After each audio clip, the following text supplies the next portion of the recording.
Só alguns breves avisos. Bem, primeiro, gostaríamos de felicitar os pais no dia de hoje. Vocês têm nossas orações garantidas, contem conosco. Acho que se há uma obsessão nessa capela é tratar da vida de família, da santificação dos pais e das mães, dos filhos. Contem com nossas orações, com nossos auxílios. Vocês estão sempre nos nossos pensamentos. Parabéns aos pais no dia de hoje, especialmente no dia de hoje. Avisamos também de não se conversar dentro da capela nem antes, nem durante, nem depois da missa. Jamais se conversa dentro da igreja. A igreja é uma casa de oração.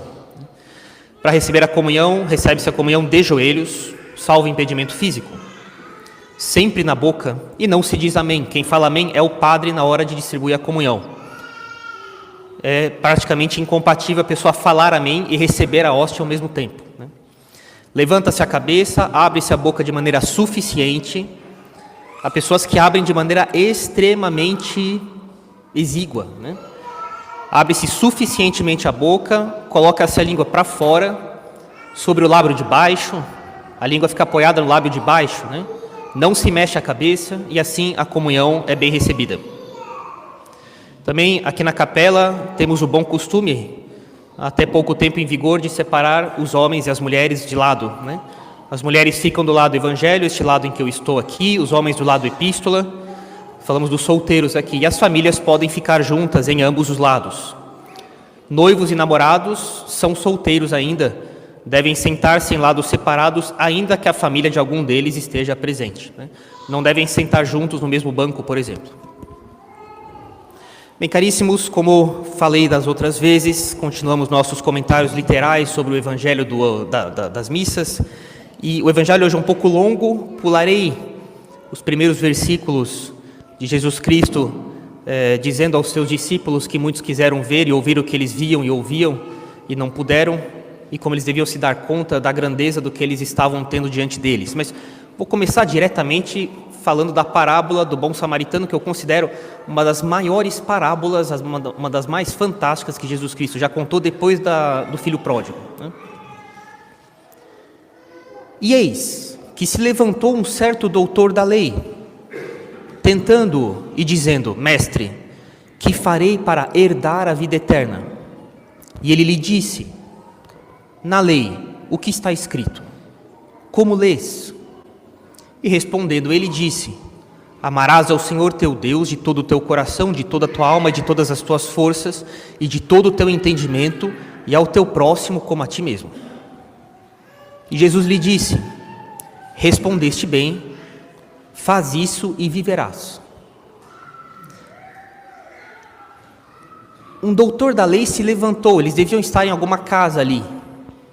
Jesus devia estar ensinando para as pessoas e as pessoas estavam sentadas. E esse doutor da lei levanta para colocar uma questão, para tentar Jesus Cristo, ou seja, ele tinha um pensamento, uma intenção escondida. Não era uma simples ignorância de alguém que realmente quer aprender. Ele queria ver se Jesus Cristo priorizaria um mandamento sobre outro. Isso daria um bafafá enorme. Não, mas por que você esqueceu esse mandamento? Mas por que e esse outro que fazemos dele? Daria motivo para criticar Jesus Cristo. Então, para ver se Jesus Cristo ia falar alguma coisa que seria contrário às tradições recebidas dos escribas e dos fariseus, o que daria a matéria imediata de acusação contra Jesus Cristo. Mestre, que farei para herdar a vida eterna? Na lei, Jesus Cristo fala, na lei, o que está escrito? O que você lê ali? E Jesus Cristo responde com uma outra pergunta. Os professores fazem assim. Tem um motivo para isso. As pessoas, quando colocar uma pergunta, se nós as ajudamos a refletir enquanto elas tentam encontrar uma resposta, é muito mais eficaz do que dar a resposta de maneira direta. Esse método vai variar de circunstância para circunstância, mas é verdade que quando a pessoa chega numa resposta, tendo sido ajudada a refletir pelo professor, ela aprende mais, porque é resultado de reflexão dela. Ela assimila melhor o que ela está pensando.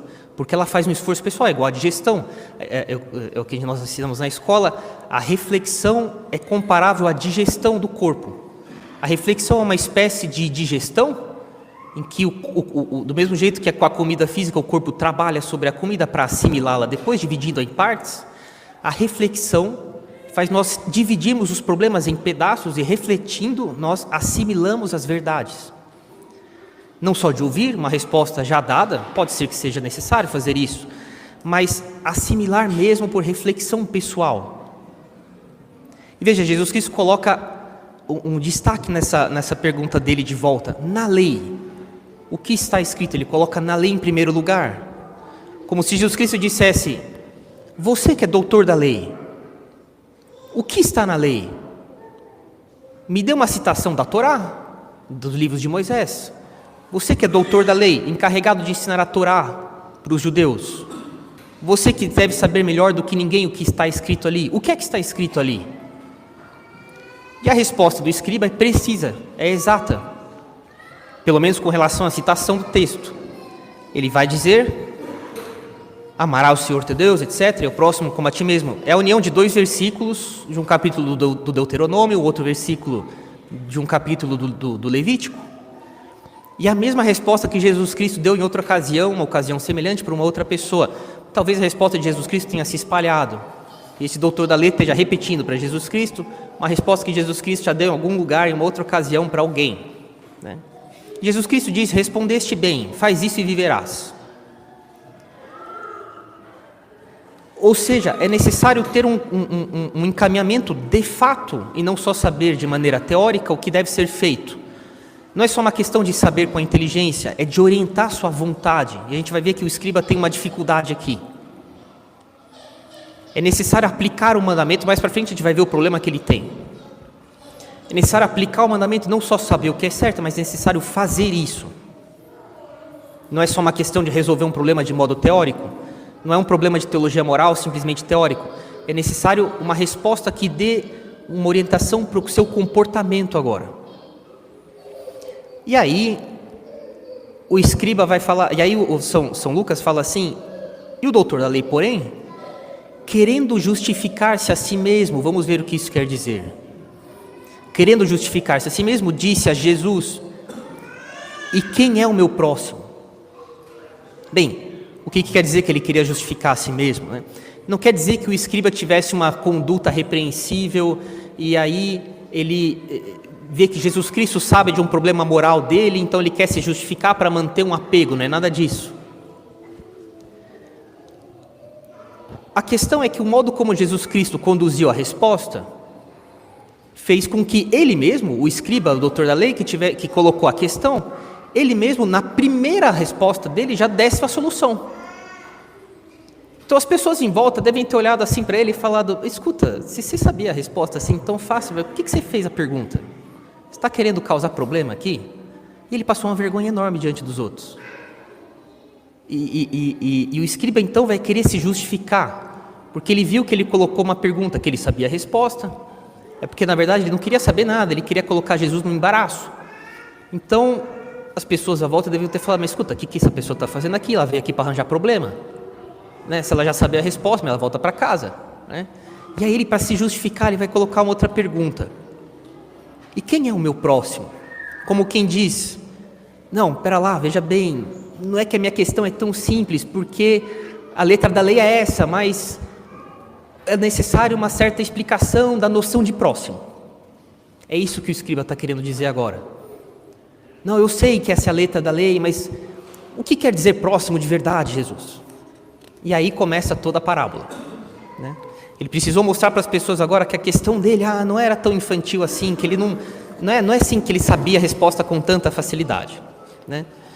E aí ele vai falar: não, eu reconheço que eu tenho que amar a Deus, isso para mim é muito claro, mas a questão é, e com relação às pessoas? Isso é mais complicado, né?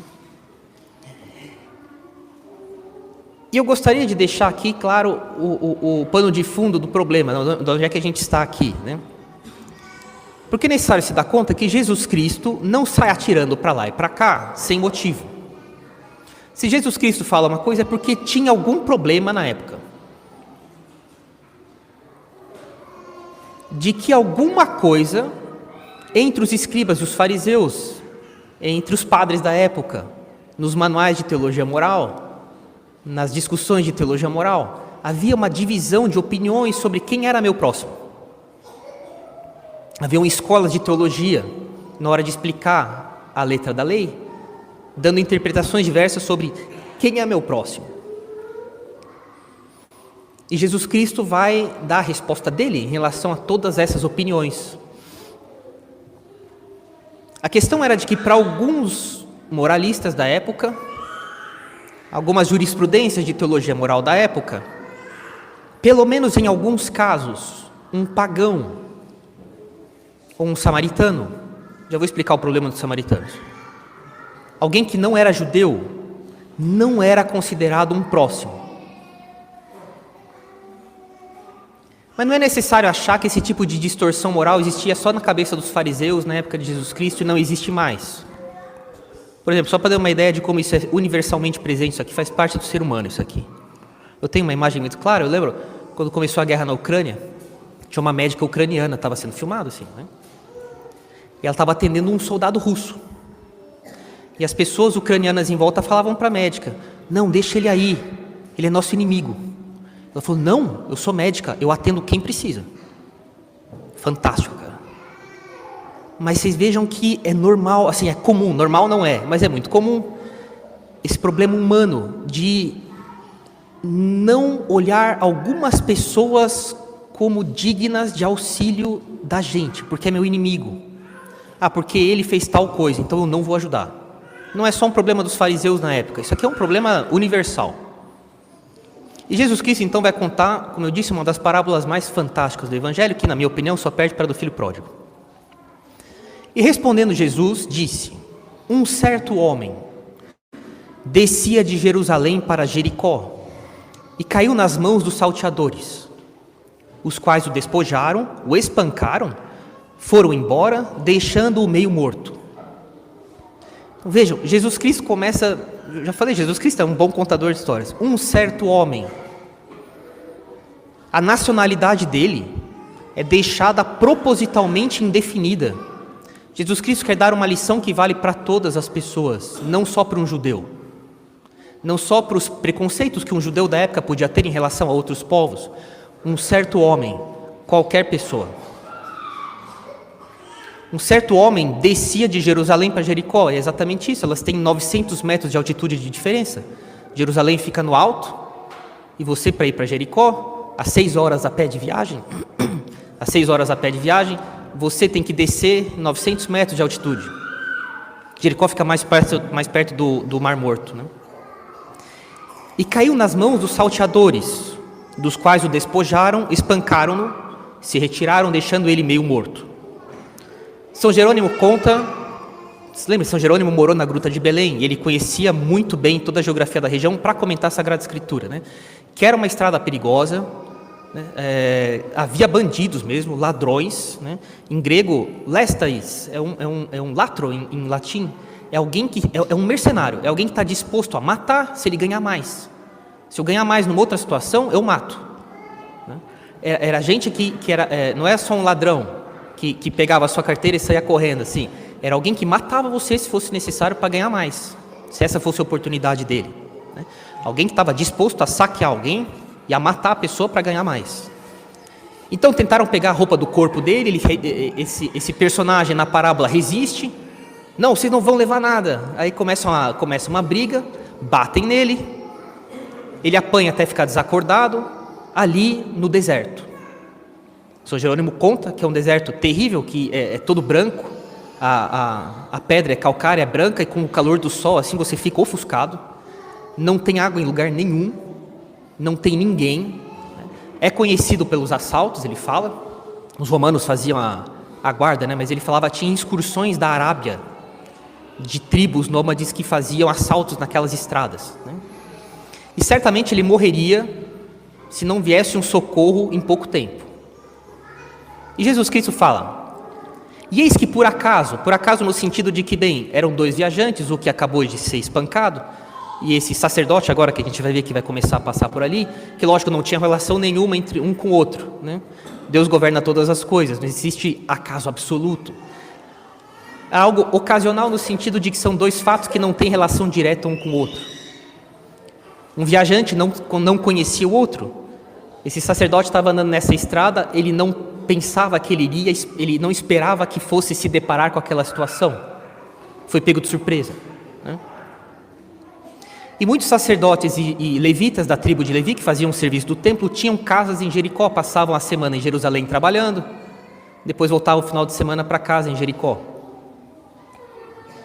E vendo-o, passou de largo, do outro lado da estrada, literalmente é o termo que está no Evangelho em grego, ele estava do outro lado da estrada, viu um corpo ali, estendido, ele olhou, nem se aproximou para ver o que era e passou reto, total indiferença.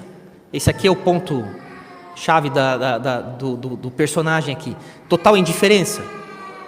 Agora tem alguma coisa errada, ele passou a semana inteira no templo, servindo a Deus. Ele passou a semana inteira no templo servindo a Deus, agora quando ele precisa ajudar alguém, total frieza. Essa pessoa tem um problema, mas definitivamente ela tem um problema. E de igual modo também um levita, chegando até aquele lugar, quer dizer em grego, indo ali perto ver a pessoa. Então ele sai ele sai da calçada em que ele está, ele atravessa a rua e vai para outra calçada da estrada, vê que era aquela pessoa que estava ali deitada. E ele se aproxima para ver qual é a situação mesmo da pessoa de perto. E vendo-o, passou de largo. É mais grave ainda.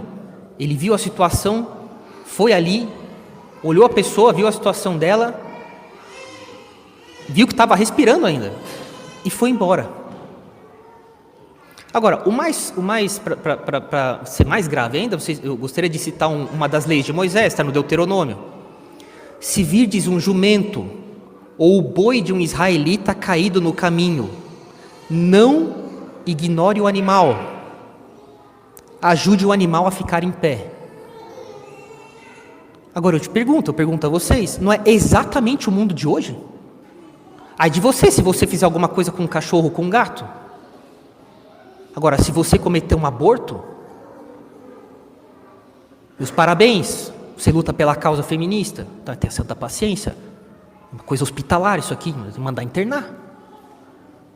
As pessoas tratam os cachorros e os animais como filhos.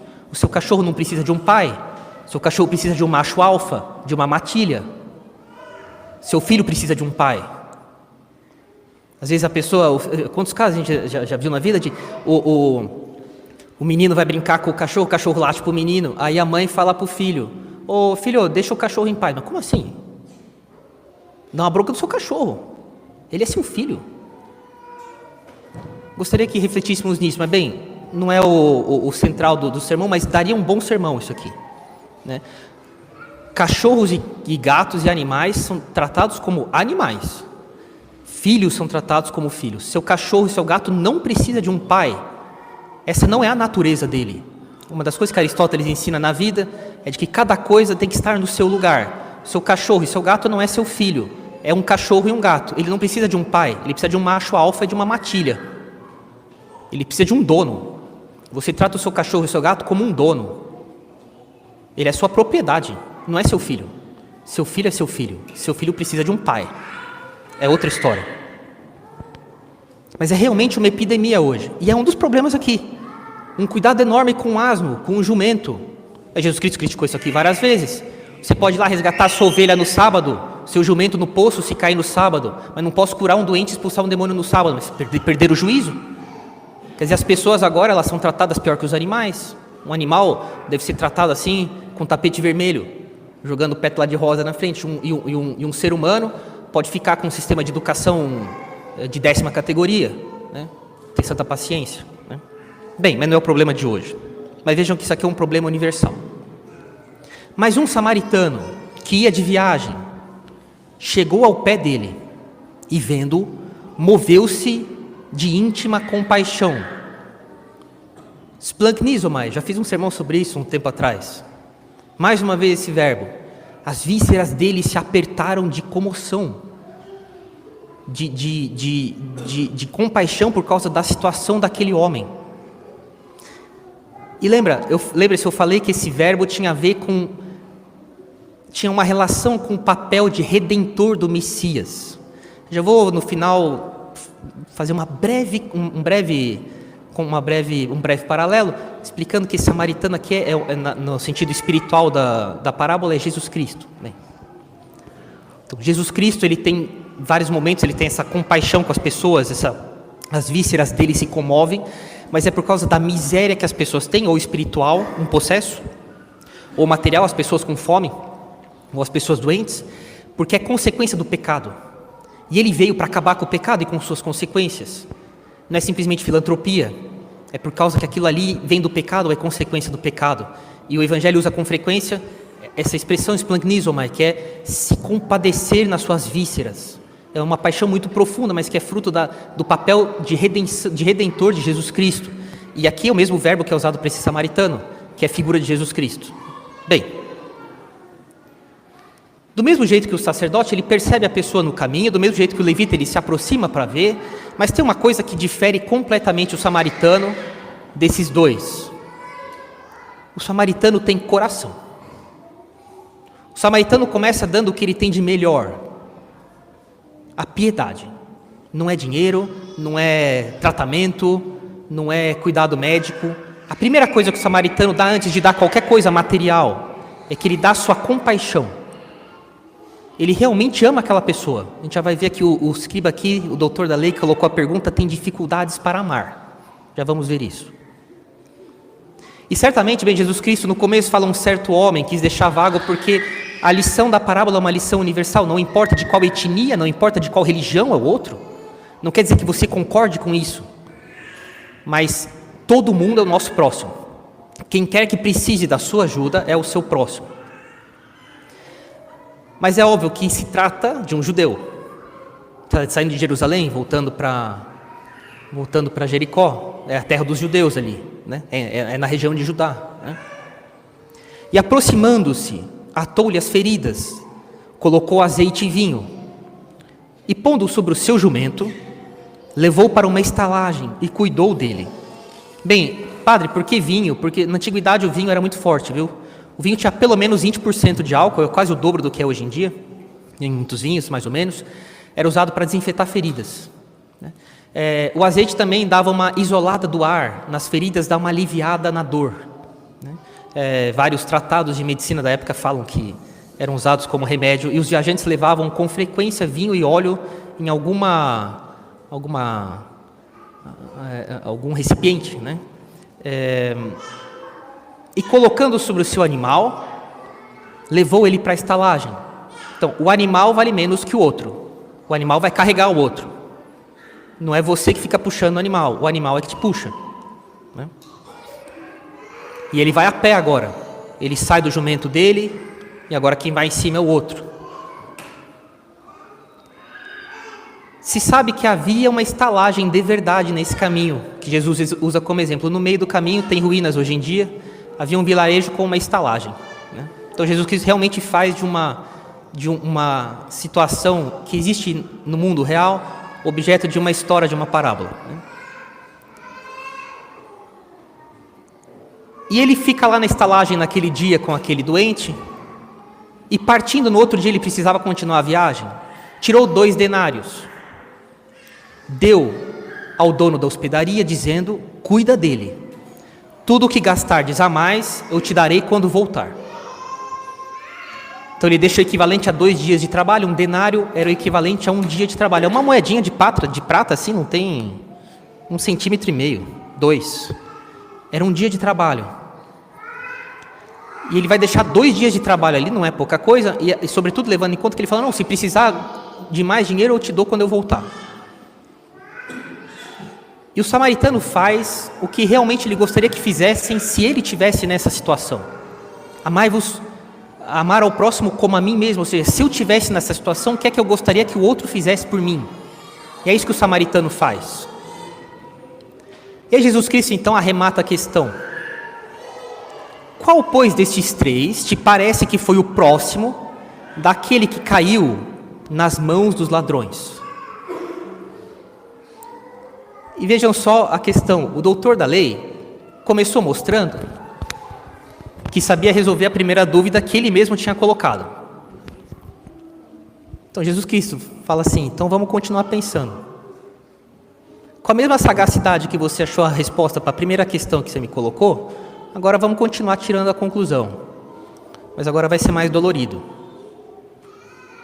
Se ele se mostrou tão sábio da primeira vez, é hora de mostrar mais uma vez para todo mundo aqui que você também consegue achar a resposta.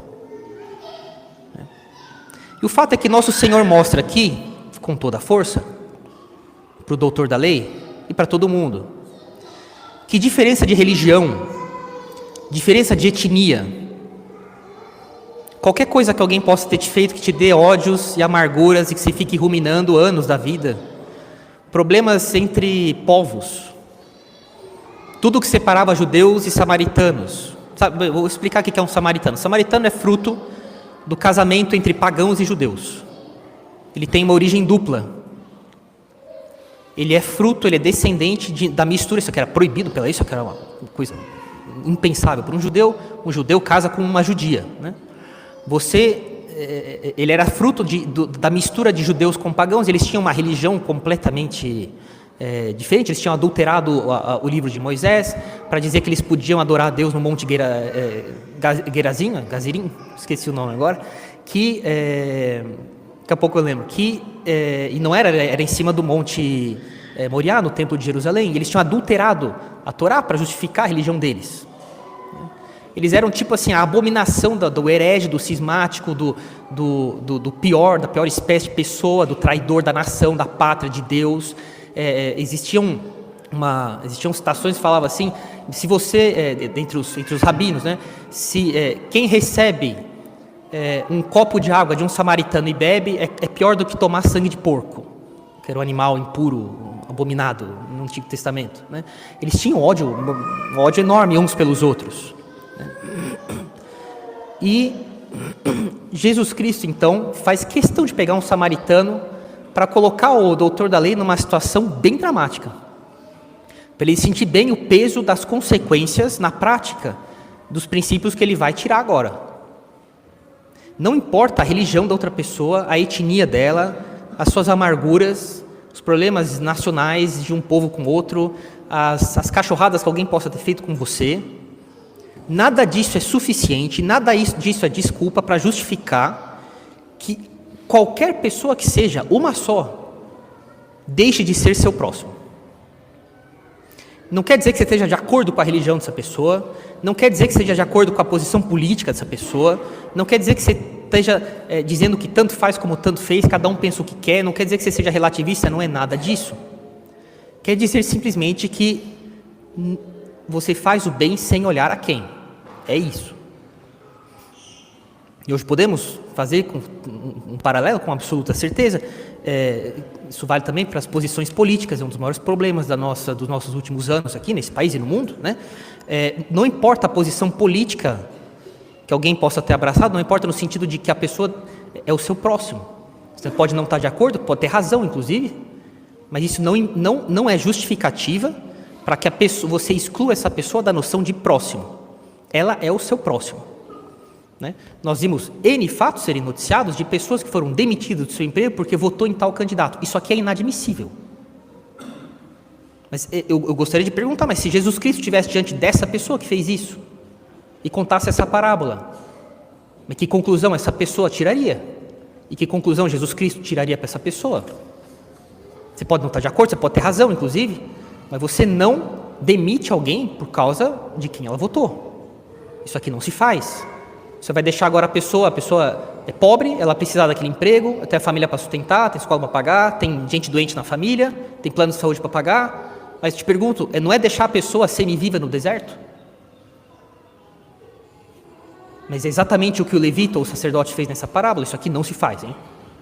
E a pessoa achando que ela está sendo justa, né? Você quer saber, mas por causa dessa posição política ou por causa dessa coisa que ela fez, não é mais meu próximo. Eu posso deixar ela lá se lascar, né? Não, isso aqui é inadmissível. Isso aqui não é a nossa lei, não é a lei de Jesus Cristo, né? E também hoje em dia é possível refletir dentro da mesma parábola. Bem, agora em relação a nós aqui um pouco mais, né? Sobre aqueles que nos acusam de várias coisas negativas, porque temos muitos filhos, porque não usamos contracepção, as coisas que vocês escutam na casa de vocês, nos parentes de vocês, dos tios, dos primos, dos vizinhos, gente no trabalho, né? Porque vocês não evitam filhos. Ou então, porque vocês assistem a missa no rito romano tradicional, porque vocês assistem a missa em latim. Por causa disso, quantas acusações injustas nós ouvimos? De sermos tratados de maneira que não é justa também. somos antiquados, fundamentalistas, somos rígidos. Muitos de nós já ouviram coisas, inclusive, que machucam bastante. Por exemplo, de que você, pai, mãe, marido, esposa, de que porque você não evita filhos, isso é fruto da ignorância de vocês. Pessoas que não são ignorantes, elas sabem como evitar filhos. Quem é inteligente evita filho. Não, quem é inteligente arranja jeito para pôr mais uma pessoa nesse mundo, para pôr mais uma alma no céu. Isso é uma pessoa inteligente. De que você é louco porque você não controla a natalidade da sua casa. De que você não tem misericórdia com seus filhos, porque você vai certamente deixá-los passar fome, né? Coisas que machucam isso aqui.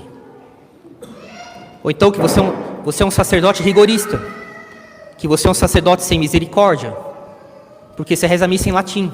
Mas quantas vezes a gente já não ouviu essas coisas, cara? Né? Agora bem, eu acho que as nossas filas de confissão são suficientemente grandes para talvez querer dizer que qualquer pessoa arrependida aqui pode se aproximar do nosso confessionário, nessa capela, nos nossos apostolados, e com certeza ela receberá a misericórdia de Deus. Ou então quantas madrugadas, porque as pessoas não tinham mais a quem recorrer, os padres aqui, nos nossos apostolados do instituto, foram no hospital, morrendo de sono, para dar os sacramentos para alguém que morreria sem extrema-unção, sem absolvição, porque não tinha outro padre para dar. Bem, o fato é que nós todos ouvimos de outras pessoas que discordam das nossas posições religiosas, que discordam do nosso modo de conduzir as famílias, de ter muitos filhos, de evitar filhos, etc., como se nós fôssemos irresponsáveis, rigoristas, loucos, fanáticos, etc. Isso machuca. E não é justo. Definitivamente não é justo. Que somos cismáticos. Imaginam, fomos fundados com toda a autorização legal pelo Papa, cara. Como qualquer outra instituição ou congregação religiosa fora aí. E essas coisas machucam, mas isso não deve impedir que nós tratemos essas pessoas que nos acusam, que falam coisas que machucam, que são injustas. Elas também são nossos próximos, elas também entram na noção de próximo. Não é motivo para que nós queiramos dar o troco. Pode ser que essas pessoas nos considerem, como diz São Paulo, tidos como mortos e entretanto cheios de vida. E o que devemos ter então muito claro aqui é de que nada dessas coisas, por mais injustas que sejam, por mais que machuquem, justifica que nós deixemos de incluir essas pessoas que podem já nos ter machucado bastante ou que podem ser injustas conosco. Nada justifica deixar de incluí-las entre os nossos próximos. Vou dar um exemplo. Uma vez eu estava no postinho, na época da faculdade, é a UPA hoje em dia, né? O postinho na época. E aí tinha uma paciente, era no estágio da ginecologia, né? Que queria contraceptivo. E aí eu falei, professora, eu não vou dar. E aí deu uma briga lá no postinho, né? Deu uma briga, bem, uma briga discreta, né? Mas deu uma discussão. E a paciente na frente, assim. Coitada. E aí, mas eu bati o pé até o final, falei, professora, eu não vou dar. Aí no final das contas ela deu, né? E aí a discussão foi com a chefe do departamento, que era uma mulher bastante, se vocês entendem, de bastante liderança, né? Uma pessoa que não gosta de ouvir não, né? E aí, um belo dia no hospital, numa sala de parto, a paciente não estava colaborando e estava correndo o risco de infectar o campo. O campo é aquele pano azul que você coloca em cima do paciente. E de ter que fazer o procedimento de novo, e não dava para esperar, porque era na hora do parto, etc. Aí eu fui lá e ajudei, né? E aí ela, obrigado, Luiz. Falei, de nada, professora, né? Então, inimigos, mas você ajuda o seu inimigo quando ele precisa. Eu poderia ter pensado, professora, agora a senhora se lasca. Se infectar o campo aí, a senhora que é responsável. Vamos ver agora se a senhora é tão sabichona como falou que era lá no postinho, né? Não é a nossa lei. Não é assim que a gente pensa. Você ajuda a pessoa. Ela pode não ter a religião que você tem e ela pode estar errada mesmo. A nossa religião é a religião verdadeira, tá? Jesus Cristo não morreu na cruz para depois a gente vir falar, agora você faz o que você quiser da sua vida. Não, né? Buda também salva. Não. Mas ajudar o seu próximo não significa concordar com ele nas ideias que ele tem, significa que ele precisa de ajuda e de que não importa se ele está na religião errada, se ele tem uma postura política errada, se ele tem um comportamento que é errado, você ajuda ele porque ele precisa. Essa é a nossa lei. Nossa lei não é, se vira aí, agora você se vira. Quero ver agora se você é tão bom como disse que é. Se você sabe se virar, né? Não concordou comigo, agora também não vem me pedir ajuda. Essa não é a nossa lei. E Jesus Cristo então fala para o doutor da lei: quem é que foi o próximo daquele? E o escriba vai dizer: o que usou de misericórdia para com ele. Teria sido mais fácil falar o samaritano, né? Era mais breve, mais direto. Mas dói muito falar isso. Porque ele vai ter que, isso implicaria uma mudança de postura de vida dele, de parar de ver o samaritano como um inimigo e passar a ver ele como filho de Deus também. Apesar de tudo que ele já fez de errado, de heresia, de cisma, de tudo que os samaritanos fazem contra os judeus também, de vê-lo como filho de Deus. E o escriba tem um problema aqui. Ele não sabe amar. Eu dei um spoiler antes, mas é a conclusão do nosso sermão. Por que é tão difícil ele entender exatamente quem é que entra na noção de próximo? Eu sei que eu tenho que amar o meu próximo, está na lei, mas quem entra na noção de próximo? Algumas pessoas podem ficar de fora, uns são mais próximos que outros. Jesus Cristo fala: não, todo mundo que precisa de você, ainda que esteja na religião errada, ainda que tenha te feito uma cachorrada, ainda que ele tenha uma posição política diferente da sua, ainda que você tenha razão em tudo, todo mundo que precisa de ajuda é o seu próximo. Não quer dizer que você esteja de acordo com essas coisas que ele faz de errado, mas você ajuda o seu próximo. E o doutor da lei teria que reconhecer isso, que ele não sabe amar. A dificuldade dele não é uma dificuldade de conceitos. O doutor da lei aqui, ele não consegue entender direito quem é o meu próximo, não é por um problema de reflexão, é por um problema de vontade. A vontade dele não quer amar todo mundo, quer amar mais uns do que outros, não quer amar alguns. E isso dificulta então as deduções da inteligência dele. É fácil entender como a vontade afeta a compreensão das coisas. Quando uma pessoa realmente não quer aprender física, você pode explicar o quanto você quiser. Na escola, a pessoa não vai aprender. Agora, se a pessoa quer, ela ama com a vontade dela aquilo ali, ela vai se dedicar para entender o assunto.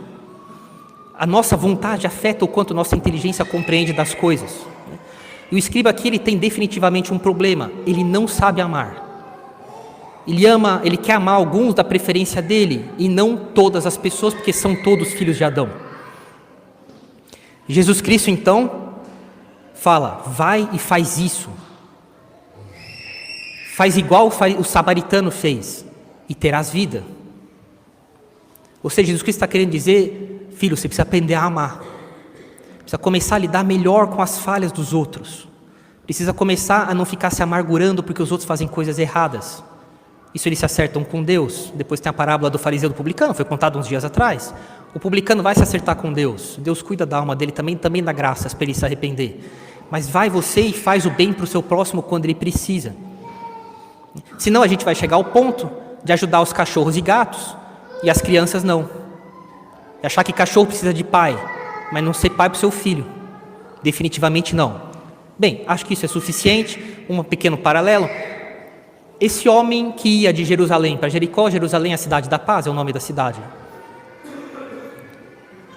E que vai para Jericó, que fica perto do Mar Morto, numa descida enorme, né? Uma descida íngreme. É Adão, que sai do paraíso e por causa do pecado dele decaiu da sua condição, indo até a nossa situação atual de ser um homem mortal. A gente perdeu a imortalidade. É esse homem que desce de Jerusalém, a cidade da paz, vai descendo até Jericó, perto do Mar Morto. E no meio do caminho ele foi espancado, tudo foi tirado dele e deixado semi-morto. E quem são esses ladrões? São os demônios que roubaram de nós a imortalidade, o dom que a gente tinha de não ficar doente, a ciência infusa, etc, etc. Né? A graça. E foi deixado semi-morto, ou seja, com a nossa vida natural. Mas nossa vida sobrenatural foi perdida. E vem um levita, e vem um sacerdote, um levita, que são aqueles que compõem o clero do Antigo Testamento. E não o ajudam. O que Jesus Cristo está querendo dizer aqui no sentido espiritual? É que a lei de Moisés era incapaz de dar vida sobrenatural, de fato, para as pessoas, por si mesmas. E aí vem um samaritano, que é fruto da união de um judeu com um pagão. E Jesus Cristo tem duas naturezas, ele é Deus e homem. E ele ajuda aquele homem, que é a humanidade inteira, descendente de Adão, para recuperar a vida que foi perdida na tentação da serpente, do demônio. E põe vinagre da repreensão, porque tem álcool e dói. E põe azeite, que alivia a dor, que é os cuidados, os consolos, as graças, toda a misericórdia de Jesus Cristo para com o pecador, depois de ter puxado a orelha dele, né? E leva ele até uma estalagem, a igreja. E diz para o dono da estalagem, quem cuida da estalagem é o clero. Vou te deixar 2 moedas. É o Antigo e o Novo Testamento, ou a Sagrada Escritura e a tradição, a doutrina católica. Cuida dele. Quando eu voltar, o que tiver desfeito a mais. Escola São Francisco de Sales, grupo de moças, ensinar vocês até as coisas mais básicas da vida natural, né? Eu também recompensarei isso. Esse é o sentido espiritual. Bem, já falei demais. Já ficou bem clara a lição. Todo mundo é nosso próximo. Não interessa se a pessoa está errada, não interessa se ela fez coisa errada, não interessa se ela tem a postura política errada, não interessa se ela é esquerdista, não interessa se ela é direitista também, não interessa se ela é de outra religião, tá? Tem princípios errados, estão errados, não quer dizer que a gente concorde com isso, mas também é o meu próximo. Se precisar, eu vou ajudar, né? Vão para casa e façam isso, e vocês viverão, né? Com os parentes de vocês, com os chefes de vocês, os vizinhos de vocês, os padres que possam ter falado uma coisa injusta porque vocês vão na missa tridentina, porque isso machucou vocês, porque isso não é justo, né? Não interessa, eles também são nosso próximo, essa é a nossa lei, né? Façamos isso e nós teremos vida. Em nome do Pai, do Filho e do Espírito Santo. Amém.